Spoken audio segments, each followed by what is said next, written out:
Started in just a moment. Going to make sure that everything turns on over here just fine and that we go live as scheduled. I'm happy to see you here. I'm Rob Booker. My wife is sitting over here at the side. Oh, that's good. All right, we're on. Perfect. Welcome, everyone. I want to talk to you today about something super important, but I also want to make a contest. So we want to do a little contest today, and so let's do this. We're going to use a hashtag.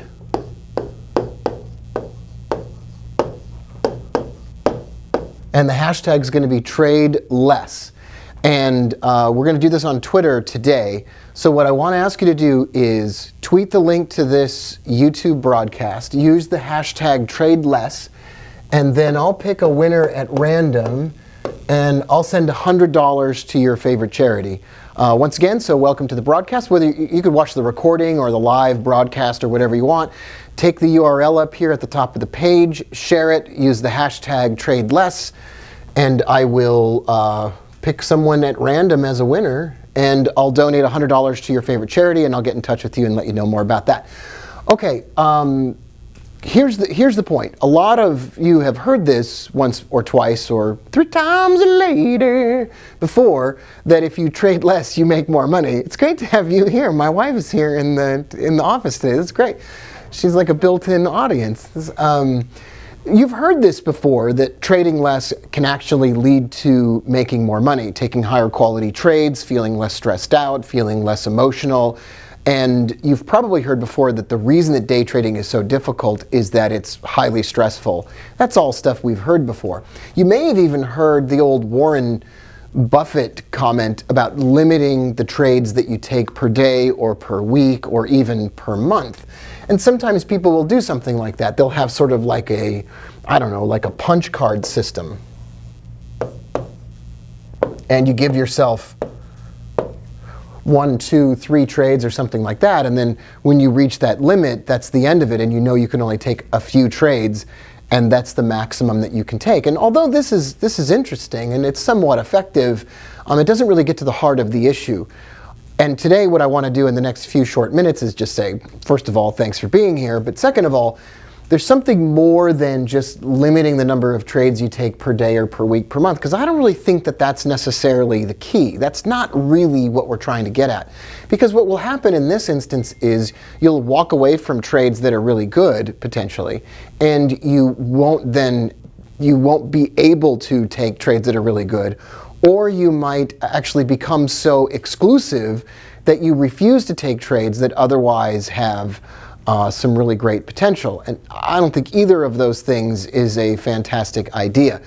So what I want to do is I want to tell you or teach you a different way to think about this that I think can be equally or even more effective. All right, I'm going to check the comments here that are coming through. If you know me and you're on Telegram, then you can let me know that you're here and say hello, but I just wanted to make sure everything's going all right, which it seems to be. All right, there's a better way to do this. There's a better way to trade less and make more, and that is, it's all about the circle. Here's the circle. You got to get something in your life. And let's say, for instance, it's something as ridiculous as eating donuts. And this has to be something else besides trading, has to be the most important thing that you're working on. And for instance, let's say that if the most important thing in your life were eating donuts, what you would do is you would plan out your day based on eating donuts. You would schedule time every day to make sure that you set aside the time in the morning and the time in the middle of the day and the time in the evenings to eat donuts. And then you would probably measure and make sure you were meeting your goal of eating, let's just say 24 donuts a day or something like that. And then you would make that the most important thing. And then trading, if we were going to do some sort of like a Venn diagram, so we'll just put a T here for trading. Trading would be it wouldn't be the center of the circle, and it wouldn't be the most important thing in your life. There would just be this overlapping between trading and eating donuts. And in other words, trading would provide the money that you needed in order to eat more donuts. Trading would be the method that you use to make the money necessary to eat as many donuts as possible. let's use a different example, something that might be more applicable to some of you watching, like a real thing. So let's say trading is on the outside of the most important thing, but let's say serving your church and being a good follower and believer, let's say that's the most important thing. That's the center of your life. That's the center of who you are, and it's the, let's just say for you, perhaps that's the most important thing. Then you don't put trading above that.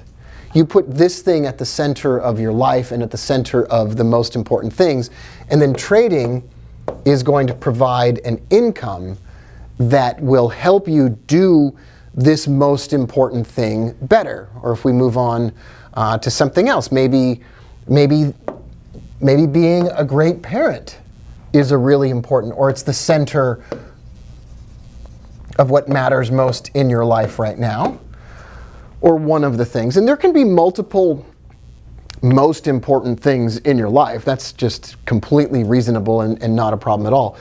But let's say being a great parent is the most important thing. Then you're going to schedule time in the morning with your kids and the time in the evening with your kids. You're going to read books and materials that help you become a better parent and teach you better strategies. You're going to go to support groups, or you're going to research military schools to send your kids away if you just can't take it anymore, or whatever.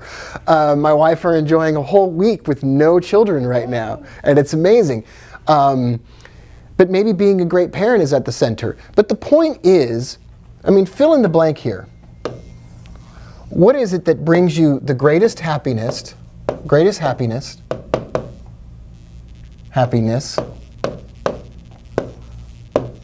and peace of mind? What is it that brings you the most amount of happiness and peace of mind in your personal life? Sue says eating donuts is a great strategy. So you ask yourself, I made a list of this the other day. What are the moments in your life where you just take a moment right now as you watch, and what are the happiest moments in your life that have brought you true happiness and peace of mind? Not temporary happiness, not like fleeting happiness in the moment, but true happiness and peace of mind. Like, list some of those things out, or just imagine that in your mind right now. Okay, that's what matters the most in life. Not the next trade, not missing the next trade, not worrying about taking the next trade, not worrying about getting to the maximum profit target or doing all of your back testing. That's weird. That's weird for you to be obsessed about that. That's odd. Like, none of us should be doing that. And even if there are books and television shows written about the most successful traders in history, maybe first of which is Ray Dalio or whatever, none of those people put trading at the top. They put true happiness and peace of mind at the top. In all of these instances where trading success was sustainable, where it was long-term and not just fleeting, trading was not the most important thing. And so what you would do is you would find out, make this list of the things in your life that bring you the greatest happiness and peace of mind. Now, trading is going to be designed to support that and provide more of those opportunities for you. And there can be multiple things that are the most important thing that bring you happiness and peace of mind. But if it's trading, and if you're obsessed with trading, you're never going to be long-term successful. It can't ever give you back. It can't ever give you back the love that you give it. It's not something that has ever brought anyone true happiness and peace of mind. And certainly none of the greatest investors and traders in history, certainly none of them had trading at the top of their list of things that were bringing them peace of mind and happiness. Even in those instances, if you look at Warren Buffett or Ray Dalio, trading was a vehicle for supporting the things that made those individuals truly happy. And maybe they spent a lot of time at the office, but it was generally their relationships with their family or their coworkers or meaningful work that really brought them true happiness and peace of mind. And that is to say, once you've taken trading away from and out of the list of things that are the God you serve, or whatever you want to call it, or the idol that you serve, or the thing that you pursue, or the most important thing at the center of all of your life, once you take that out of it and you realize that it's there to actually provide you an income, you're taking one step forward in being more selective, not needing to trade, not caring if you look at it every single day. Maybe it doesn't have to, you don't have to be obsessive about those things. I look at and meet and see the trading that thousands and thousands of people are doing on a regular basis. And the same thing just keeps occurring to me over and over again. People that put trading at the center of their lives are missing the point. And people that put the most important things at the center of their life, the things that really matter, do a better job of trading. And it's that quote you hear on the Traders Podcast all the time, that when you become a better human, you become a better trader. Okay, so let's put the hashtag here again. The hashtag is trade less. And we're going to do this on Twitter. Most of you have a Twitter account. So find me on Twitter, share this video, use the hashtag trade less, and then I'll pick someone at random in the next 24 hours or so, and I'll donate $100 to your favorite charity. I don't need to send you a gift. You can buy yourself your own gifts or whatever, but we can maybe do some good in the world today. We can maybe do something that helps somebody else, maybe in the smallest way possible, and focus on some of the things that truly matter and bring other people happiness, or, I don't know, think of others besides ourselves, or whatever else it is. I'm super happy that you're here. It's been great to spend some time with you. I love you all, and I will see you again probably tomorrow. Bye for now, everyone.